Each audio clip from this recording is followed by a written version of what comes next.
What's going on, Dividend Chasers? It's the Dividend Bloodhound here with another investing episode. Now, in today's episode, we're going to talk about what are the top 5 credit cards that you can get in the UK at the moment. And this is based on some of my own personal views and some internet research. Just quick plug of the channel. So if you like what you see here, please hit the subscribe button below. If I bring some extra value to you or you find this video really useful, please give it a like so I can get this content out to more people. It's really good for the YouTube algorithm when that happens. I just want to get my content out there to help as many people as I can and get the subscribers along the way. So that would be great.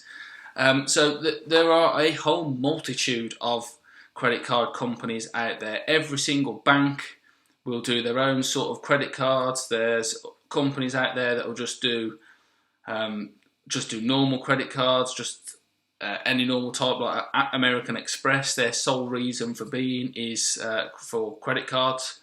Then there's store cards as well. So Tesco, Sainsbury's, and the like all have their own type of credit card as well. And they all operate around the same sort of similar. They all operate around the same sort of similar process, that they're a credit card at the end of the day. They want you to spend money on that card, not be able to pay it off, and then they can charge you an absolute ludicrous amount of interest against it, basically. But some of them will actually, some are better than others, as this is supposed to, this video is supposed to point out, and some offer some actual genuine rewards for doing such, because they're trying to hook you in. Trying to hook you in with a good deal and with some really good offers in the hopes of eventually having you pay debt off against that card at a ludicrous internet rate. But you can take advantage of these offers as long as you pay the credit card off each month. You will only ever benefit from having the card. You will only ever benefit from having the card and not pay any of the bad things. So, without further ado, I'm going to have to look at my notes a little bit for this one because there's a few numbers different here and there. But anyway, here goes. So the first one up is Barclays credit card, the Barclays Platinum card. Now it has a credit card limit of £1,200, an assumed limit, but you will be able to change this. And it has 0% on it for 27 months. So if you make a purchase on it and you can't afford to pay it, you won't be charged any interest on it for 27 months. Now that is really good. As long as you don't rack up a hell of a lot of debt in the whole time that you own the card, it should never be anything more than a debit card to you, as long as you pay it off and you don't rack up all the money each month. There's also 0% fee on balance transfers, so you can transfer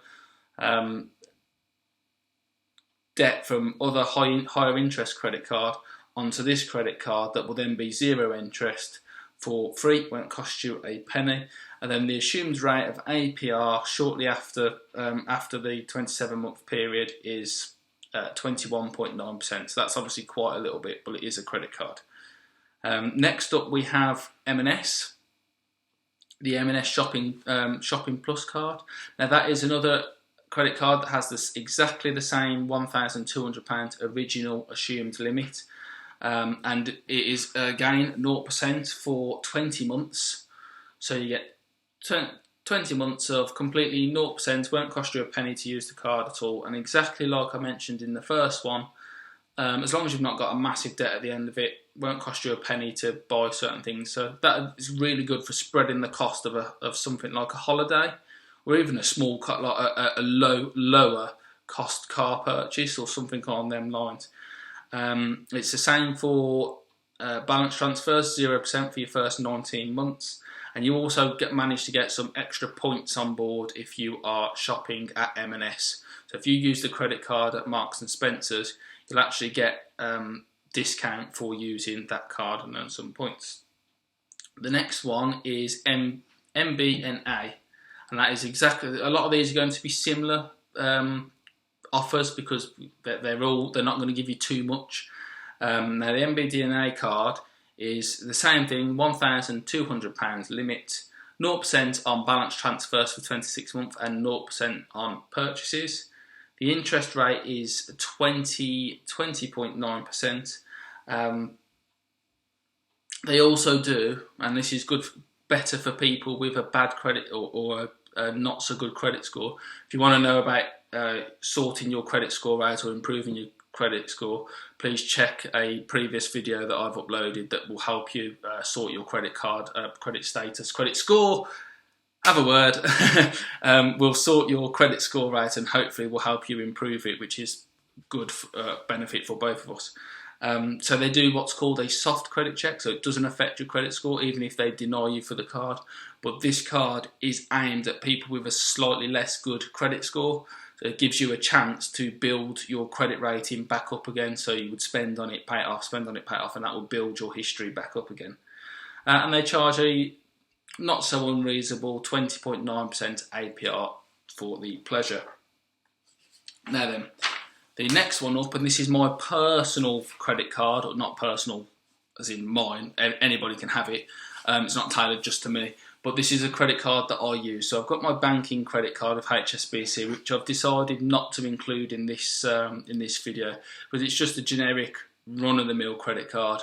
They charge 18.9% interest, and there's no benefit at all for me on that one anymore, because I've been with the bank so long that there's no 0% on balance transfers and no 0% on purchases, and I don't really use it. I just like to have it there just in case I ever need to get something on it one day for whatever reason. For the most part, it just stays completely unused, because I do the majority of my purchasing on the Sainsbury's credit card, which again has an assumed limit of 1,200, but you can bump this up if you need to.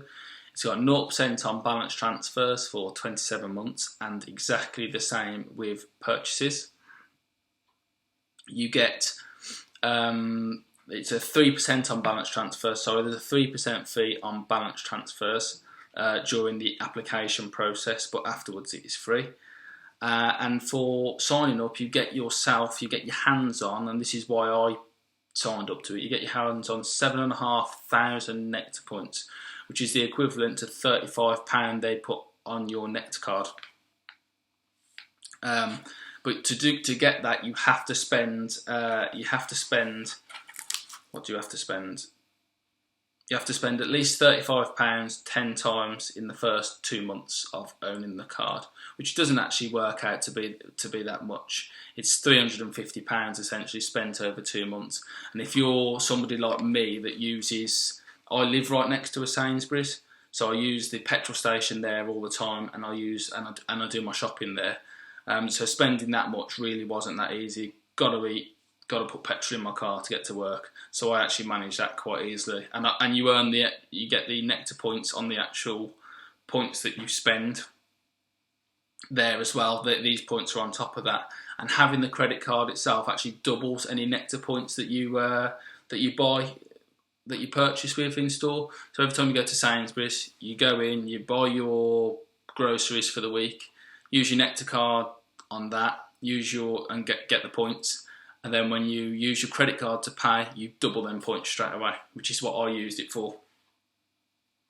And it also applies if you still earn points if you use the card elsewhere, you just don't earn as much. So you get 2 points for every £1 spent in Sainsbury's and 1 point for every £5 spent everywhere else. So it's still getting a slight reward, getting some free money for essentially just owning a credit card. Now this card, I'm going to do another video on loyalty cards in a later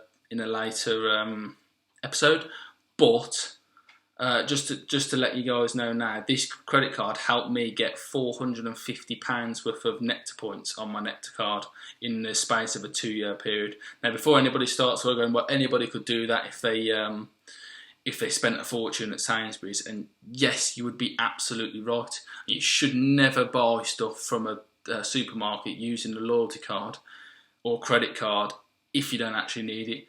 But all of these points were earned on buying stuff that I was going to have to buy anyway. So I bought toilet rolls with it. Guess what? Always going to need toilet roll. Food, gonna need to eat. Gotta live, gotta eat. Drink, all of that side of things. And then petrol for my car. I've got to put petrol in my car to get to work. So I always used it on things that I was actually had to purchase. There was no made up purchases in there just to use the credit card and just to use the NECTAR card. Everything was above board in that respect, and I managed to save up £450 of NECTAR points. And then I realised quickly that the time value of money and inflation means that if you save them up for too long, you lose out on the value of them, because obviously inflation erodes what's in there. So I decided to spend it and have free petrol and free food for 2 months while I spent them, and then that money I actually invested in my Freetrade account. So there's a cheeky little tip for you guys. And last but not least, I believe, is BA. The BA's American Express card. So it's powered by American Express, but it's actually owned by British Airways. Again, it has the same credit card limit, 1,200, but you can adjust this. A 22.9% APR, which is, as you've seen now, is the consistent rate that you will pay. And this is very similar to the, a little bit similar to the NECTAR card. So they give you 5,000 what's called avios for signing up when you spend £1,000 in the first 3 months of owning the card, and you earn one avio for every £1 you spend. Now, this is up from British Airways, so the avios can only be spent with avio partner companies, and then obviously British Airways themselves. So it'd be a good way to actually earn yourself some credit to have some free flights. So you just use the credit card and build up these points over time, and then eventually you cash them in, and you go on you get a free flight to somewhere, or you get a free holiday if you can afford to do both. Most people would just use the British Airways to get them to a holiday destination, and then from that point pay for their own hotel. Their credit record, they want 22% on the APR, £1,200 credit assumption, but like I say, you can add to this. And quite reliable. When I did my research into these cards, this card actually came up quite a lot and at the top of most of the piles, as did the Sainsbury's NECTAR card, which are probably 1 and 2 here. And then you've got all the normal cards after that. And that about wraps me up for this. Episode. So I hope you've enjoyed the content and it's actually added some value to you, and you liked what you see. If that is the case, then please don't be shy of the subscribe button down below there and the like button, because that will really get this video out to the masses, so to speak, and that will help everybody. You benefit and I benefit from view time and extra subscribers, etc. Thank you very much for watching, and I will see you in the very next video. Catch you later.